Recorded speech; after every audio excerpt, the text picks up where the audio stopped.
Hey guys, welcome back to my channel. Welcome to another video. Today's video is 5 things that I stopped doing in order to lose weight. When I stopped doing these 5 things, I was able to lose 120 pounds. So I thought I would do a video, share it with you guys. So if you're doing any of these 5 things, you can stop doing it and lose weight basically. So that's what today's video is. If you enjoyed today's video, I would really appreciate it if you left a like, and if you haven't already, consider subscribing, join the family here on YouTube. But quickly guys, before we get into it, today's video is sponsored by Skinny Food Co. As you guys know, I am a proud Skinny Food Co ambassador, and I started using their products during my own weight loss journey, and I love them basically. One thing that I love about Skinny Food Co products is that they're not only just low calorie, but they have so many higher protein alternatives. Protein is really important when you are losing weight, just to maintain your lean body mass, and obviously when you're building muscle, you need to eat enough protein. Making sure you're getting enough protein in your diet is really important. It can be quite difficult to find higher protein alternatives, and Skinny Food Co has loads of high protein alternatives. They've got high protein pasta, they have high protein chocolate spreads, they have protein powder now. They have their own whey protein powder, which is amazing. I'm obsessed with their protein powder. They've got chocolate that contains protein in there, so no matter what, you've always got protein alternatives. There's so many easy ways to increase your protein in your diet, and Skinny Food Co make it like so much easier and tasty as well. Obviously you've got some chocolate with protein in there. They've got their own protein bars. They've got so many high protein alternatives that it just makes it so much easier to increase the amount of protein you have in your diet without sacrificing the flavor, without having to down horrible protein shakes that you're not really like wanting to have, if that makes sense. Because at least with the Skinny Food Co products, you are eating something that you enjoy, and it's also got some protein in there, so it's a win-win basically. So I'll leave the link in the description down below for you guys to go check out all of their products. They've got loads of other stuff, not just high protein. They've got loads of alternatives to the food you love, and coffee syrups and stuff that are sugar-free, fat-free, vegan-friendly, diabetic-friendly. There's keto alternatives on there. There's low-carbs alternatives. There's an alternative for everything basically. I will leave the link in the description down below, and then if you use my code LOUISEYT, you can save up to 50% on your order. Thank you so much to Skinny Food Co for sponsoring today's video. Okay, where's my phone at? I'm in my keys. I'm in my phone. I'm in my keys. Where are my phone? So guys, the first thing that I stopped doing to lose weight was I stopped drinking my calories. Guys, I used to drink so many calories, and you don't realise how many calories are in drinks. So what I used to drink when I was big, obviously I used to use sugar in my tea and my coffee, because I used to drink more tea than coffee, to be fair. And then I started drinking coffee, and then so I just used to add loads of sugar in my coffee. I remember I'd have like 4 sugars. I replaced that with sweetener. I used to drink full fat Coke, and I used to drink a lot of full fat Coke. So I would get like a big bottle, like the 2-litre bottles of Coke, and I would literally drink that in a day. So I'd drink in 2 litres of Coke in a day. That's so many calories. There's just so many unnecessary calories, so much unnecessary sugar. So I swapped that with Diet Coke, Pepsi Max. Pepsi Max is better, or Coke Zero. So I swapped it with that, so I could still have the flavour, I could still have the fizz, you know what I mean? Sometimes it's nice to have something sweet. There's nothing wrong with swapping it with a sweetener alternative. Sweeteners aren't bad for you. That's just a myth. Obviously, unless you have like digestive issues where you're more sensitive to it. If you've got a healthy digestive system, you're not sensitive to certain sweeteners or anything, then sweeteners is fine for you. It's not been proven to cause cancer. That's a myth. So and it's a lot more healthier for you to make that swap if it's going to be more sustainable for you. Obviously, drinking water and not drinking any fizzy drinks is probably the healthiest thing for you, or it is the healthiest thing for you. But if it's not sustainable and you will end up drinking the normal Coke again, it's a lot more healthier for you to make the alternative swap to sweetener that will help you stick to it, if that makes sense, and you're not having all the calories and the sugar from the full sugar versions. It's not fat, is it? Full sugar versions, and you're able to lose weight, which is healthy for you, beat obesity, which will reduce your risk of loads of diseases and obviously bad health, poor health. So it's a lot healthier to go for the sweetener, if that makes sense. So I don't like the argument that people make that sweeteners aren't healthy for you. If it helps you lose weight and stick to what you're doing, you're going to be a lot more healthier than if you were to drink the full sugar version, and in excess as well, where you're going over your calories and gaining weight. So anyway, that was just a little side note there that I just wanted to add in there. I stopped ordering like hot chocolates all the time. If I do have a hot chocolate, it will be the lower calorie version. So you've got like the options hot chocolate, so it's like 40 calories for a hot chocolate rather than like 150 calories for a hot chocolate that you would make. And then obviously if you go to a shop and order a hot chocolate, that's like 300, 400 calories.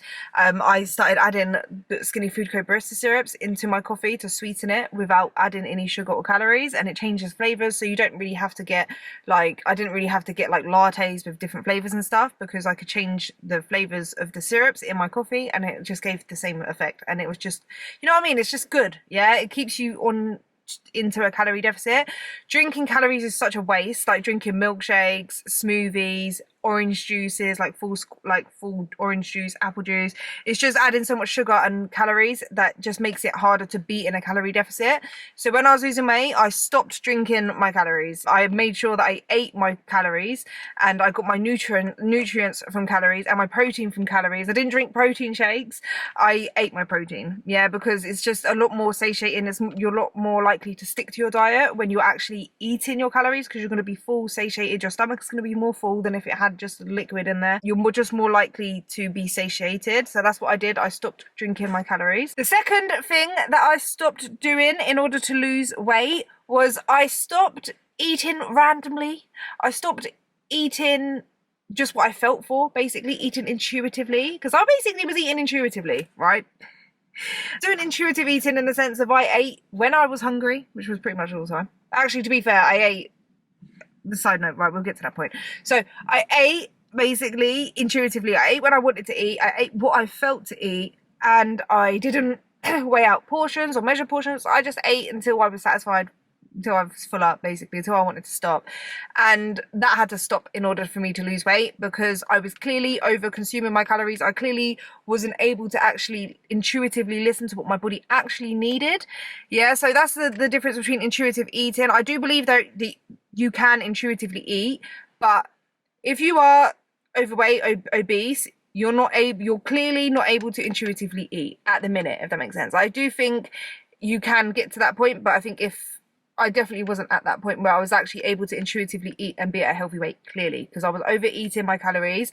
I wasn't opting for nutrients that my body actually needed. So I was going for more fast food. I was eating, like, I wouldn't wake up and have breakfast. I would just wake up, and if I was hungry, I would have biscuits if I felt for biscuits. Like, that was me intuitively eating, basically. Or like chocolate spread on toast. I wasn't feeding my body what it needed, so I wasn't being able to listen to my body and what it truly needed and how much it needed. I would go for higher calorie dense foods. So they are foods that are like quite highly caloric, basically, that it's just easy to overconsume your calories, because for a small portion you're already eating loads of calories. So like chocolate, biscuits, takeaways, pasta, like foods like that are quite highly caloric, that you can eat a lot of and just be going over your calories, if that makes sense. I had to stop eating that way. So what I did, instead of just eating whatever I wanted, was I made sure I set out a kind of plan. So I had like a way of I knew I wanted to go about eating. So I set myself 3 meals, so breakfast, lunch and dinner, and I said I can have 2 snacks. So basically 5 meals, like 3 bigger meals and then two snacks, so 2 smaller meals. And I set it out like that. So I did like breakfast and then a snack before lunch, and then I did lunch and then a snack before dinner and then dinner. So it was like I was making sure that I was spreading out my calories. So also what I did was I tracked my calories and I weighed out my food. So I had to more learn about portion sizes and how much I was actually meant to eat.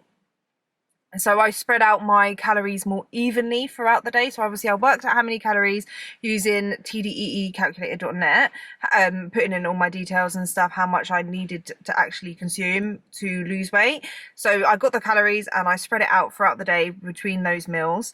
And I weighed out portions. I made more healthier food choices. I went for lower calorie dense foods, like lots of fruits, lots of vegetables, focusing more on protein. So I was a lot more structured in the way I was eating. I wasn't just trying to eat what I felt for eating, until I had to learn, basically, to change my taste buds, learn what made my body feel good, and learn the nutritional content of foods and what foods were good for you, if that makes sense. And like, be able to incorporate more fun foods. I said I call fun foods like chocolates, cakes, biscuits, all of the foods that I was eating in excess before. I had to kind of take them out for a while, learn how to eat properly, and then incorporated them throughout my day with healthier meals and more nutrient dense meals in order to reteach myself how to eat properly, if that makes sense, and how to actually listen to my body. So now I do feel like I can pretty much intuitively eat. I can make more healthier food choices. I crave healthier foods. Like I was literally just had last week, I had a really weird craving for bananas all the time, but I think that was because it was like my part of my cycle where I needed more energy. So my body, instead of like craving chocolate and stuff, I was craving bananas and I was just eating bananas. But anyway, so like I feel like I can listen to my body a lot better now than what I could before, but I had to reteach myself by setting in a structure and a plan of how I was going to eat and actually tracking my calories, making those healthier food choices and giving my taste buds time to readjust to the taste of food, if that makes sense, because it was very adjusted to unhealthy eating, so it had to like adjust to healthier eating. The third thing that I stopped doing in order to lose weight was I had to stop emotional eating. Emotional eating. I had to stop emotional eating, basically. And emotional eating, if you don't know what it is, or you're not familiar with it, or I just want to give you my basically definition of what it is, like how I perceive it. So emotional eating is when you eat for other reasons than hunger, than actual physical hunger. So you might not even notice that it's an emotional eating. It could be that you're bored, you have nothing to do, you're stressed, you're anxious, you're happy. For example, I used to eat a lot when I was bored, when I was upset. I was suffering with depression and anxiety, so sometimes my anxiety would stop me from not wanting to eat, so I would go like all day without eating, and then I would get really hungry and then eat loads of food or order a takeaway, and I haven't eaten all day, so I would eat loads of food and still go over my calories. And then other times I would just be sad and wanting to eat food, and I didn't really even realize that it was emotional eating. I was like, literally the thing I used to do all the time is I would come home and I'd just be at home and I would just look in the cupboards and the fridge constantly, acting like as if the next time I look there will be more food there, but there wasn't. I would emotionally eat quite a lot, and that was a big reason why I was overweight. So in order to lose weight, I had to stop doing that. And the way I first started to stop emotionally eating was by setting the structure and tracking my calories and knowing when I was going to have breakfast, lunch, dinner and my snacks, and kind of planning a little bit beforehand. So I would always start my day knowing what I was going to have for breakfast, lunch and dinner, and an idea of what I was going to have for my snacks. So it was already kind of planned. So if I felt emotional and it wasn't time for my meal, I wasn't like really physically hungry and I just felt like eating something, I had to stop myself because I already knew that I was going to, like, it wasn't fitting in with my plan. So I would have to stop and think, actually, am I actually hungry? And it made me reflect on why I wanted to eat, and it made me stop. And that was when I realized that I was actually an emotional eater, because I didn't even realize that I was before. And then I had to like look up ways of how to stop yourself from emotionally eating. And what I come across was obviously distract yourself. So what I would do is I would, if I could, take myself out for a walk. I would go for a walk, get myself out of the house, away from food, away from triggers. And then I would do like self-care nights, basically. So I would run myself like a bath. I would do face masks. I would do loads of self-care to make myself feel better. And then I got into meditation. So learning how to actually sit with the emotion and feel it and do like a full body scan, sit with that uncomfortable feeling. And the more I've done that, the more easier it has got, to the point of where I have a bad day, if like I can actually just feel the emotion rather than the first thought to be to eat. Obviously sometimes I do get that still. Sometimes it is like if I've had a really bad day, I'm like, you know, I just want to chill, watch a movie and get a takeaway. And sometimes it's okay to do that. Like, I don't think it's a bad thing to sometimes do that, but I think the most important thing for me has been to acknowledge it and be able to weigh the pros and cons of it, if that makes sense. Like, if I've got a goal to lose weight, or if I've had a takeaway the day before or last week or whatever, I can think about, do I actually really want to do that? Will that make me feel better? Is that something that I need? If I've been very like strict with the way I've been eating and I've, you know, not had a takeaway in a while, and I feel like that will help me relax and it'll make me feel better, then I can do that. Like, it's not something that I think is completely bad, but I think being able to stop emotionally eating has been very crucial with me losing weight, because it's hard to stay in a calorie deficit if every time you get sad or upset, or sad and upset is the same thing, sad, upset, angry, anxious, stressed, happy, and you turn to food to eat, it's very hard to stick into a calorie deficit. So it's something that you definitely need to stop doing in order to lose weight, and it's not easy, but it's definitely possible. I've been able to do it, and I think if I've been able to do it, you will be able to do it as well. It is more about keeping yourself distracted, but also acknowledging when you, I think the first step is actually acknowledging that you have a problem with emotional eating, acknowledging the triggers, your triggers, and learning how to actually notice it before you start eating, and then distract yourself. And like the first kind of thing that I did, yeah, was distract myself, take myself out for a walk, take yourself away from your triggers, and then sit with the emotion and learn to actually feel the emotions that you are trying to mask with food, because the thing with emotional eating is it is only temporary. You're distracting yourself in the moment by eating, but then at some point you're going to stop eating, and then your emotions still going to be there, because the more you fight emotions, I've noticed, the more you fight trying to feel something, the more it comes back bigger. And like the more you learn how to just sit with it and feel it, it will like just go, like it will flow through. Trying to fight the emotion by eating, you will end up like, you know, feeling worse after, because you've eaten loads of food when you haven't really needed to. You end up just feeling worse. So learning to actually sit through the emotion and not emotionally eating will be better for you physically with your weight loss journey, and also mentally. The fourth thing that I stopped doing to lose weight was I stopped driving everywhere. Basically, when I started driving, I didn't want to walk anywhere. I would drive even to the shop that's like 10 minutes down the road, 15 minutes down the road. I just walked places. Like even now, when I have enough time to, I will walk even to do like a food shop. As long as it's not like a massive, massive food shop where it's like unrealistic for me to carry the bags. If I just have to go and pick up like a bag or two worth of shopping, I will walk there and get the food shopping that way rather than taking my car. I go for lots and lots of walks. I will walk where I can. I will walk, and I will park further away, so I'm not parking right at the front of places, which is what I used to do. It's basically just making sure that I'm staying more accountable with moving more, and I feel like it's better anyway. You save miles on your car, you save petrol, you're saving the planet because you're not polluting it as much. And you're moving more, yeah. And that's just one thing that I started doing, was moving more and drive less. I only use my car when I really have to now, so I like to just like, you know, park further away. I take the stairs rather than the lift where I can. I just move a lot more, and that movement is all adding into my calories out and making sure that I'm staying more active. I stopped sitting down all the time as well. Like I would sit down all the time, whereas I stand up a lot more now. I'm just a lot more active, so I stopped being inactive and I started to try find ways to be more active. I started obviously going to the gym, I started walking more, started doing daily walks, standing up more. So I'm just a lot more active in general, and that just helped with my energy expenditure, how many calories I burn a day. And then the fifth thing that I stopped doing in order to lose weight was I stopped making excuses. And I think this is the most important, because when I kept making excuses for myself, I was just holding myself back from losing weight. I just made so many excuses why I wouldn't be able to do it.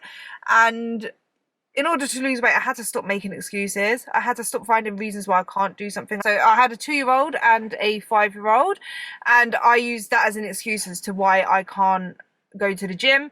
And when I started to lose weight, I decided that I needed to stop making that excuse, and I had to find solutions to that and ways around it. So I basically had to just stop making excuses for why I can't go to the gym, why I can't eat healthy, why it's not possible for me. I had to literally just stop that and start making solutions. So instead of excuses, I found ways to sort it out, the problem. So any excuse that I had to then find out a solution to that excuse and go with it, because it was either that or not lose weight at all, and I knew I wanted to lose weight.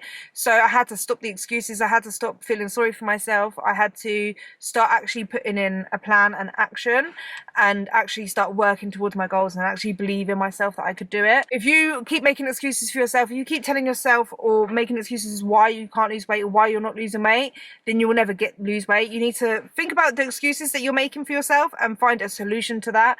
And that's the only way you're going to be able to lose weight. And you have to kind of give yourself a tough love in that sense of like, you need to stop making excuses and telling yourself that you can't do it because of this reason, because there's always a way. And when you realize that there's always a way, and you just have to find a solution to that and make it so that it's sustainable for your lifestyle and you can fit it within your lifestyle, there's always a way that you could go about it. If you can't go to the gym because of whatever reason, that's fine. You don't have to go to the gym to lose weight. There's always a solution. The most important thing is to change your diet and to eat less calories. You don't need the most fanciest meals. You don't need to spend loads of money. All you need to do is eat less calories. Obviously, there's circumstances that will make it harder, but you can do it. But yeah, they are the 5 things that I did to stop losing weight. I hope you guys found that helpful. Let me know whether you did in the comments down below. And yeah, thank you guys so much for watching. Thank you to Skinny Food Co for sponsoring today's video. Make sure you guys use my code LOUISEYT. Thank you guys so much for watching. I've got the sun in my eyes. Sorry, I keep squinting. I'm not giving you guys dirty looks, I promise. Yeah, it's just the sun is like right there. I'll see you guys in the next one. Bye.